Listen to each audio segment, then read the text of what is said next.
and just take in all this beautiful weather. Can we keep this going? Yes. We're going to keep it for a little bit, not forever, but we've got a couple of days of this. Right now on your Thursday to 72 degrees and feels like it's 72. This is cooler than we have been. We've got a north wind out there that is going to stick around with us, and that's going to make conditions feel really pleasant as it brings in drier air. So something I want to point out is the heat index values. So yes, we had a cold front move through.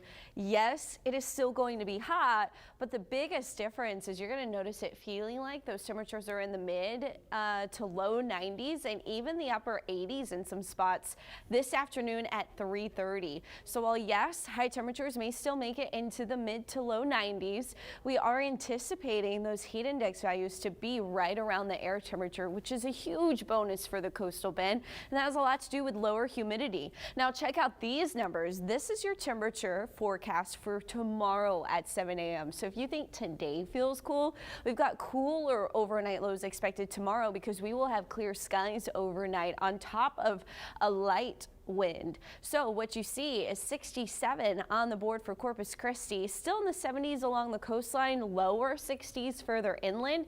And so essentially this is going to be the coolest overnight low since May 18th. So the last time our low was below 70 in Corpus Christi was May 18th. So we are coming out of summer, y'all, at least briefly, right? So on average, September 14th is when we see our first low under 70 degrees. So we are a little bit slower than normal, but the latest it's ever happened is October 16th. That was back in 1941. In 2005, we got into the 60s on August 1st.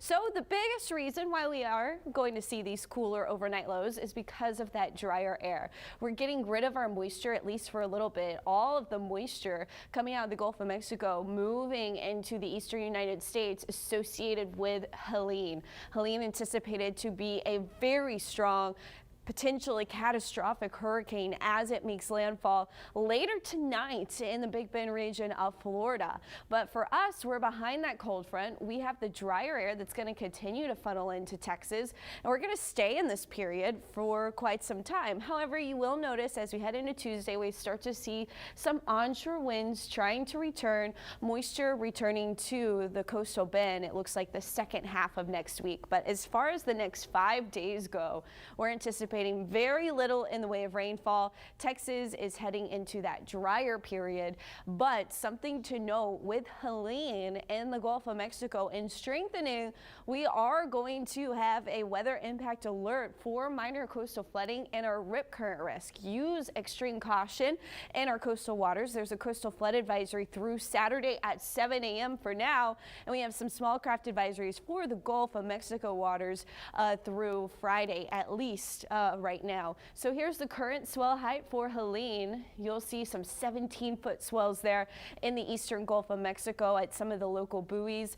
For us, we've got 2-foot waves right now, but look what happens. Our wave heights pick up today and tomorrow, and we will see a bit rougher seas and additionally that coastal flood advisory in place. So overall, very beautiful conditions. We'll talk more about the sunshine and those temperatures coming up. Barbie, John Thomas.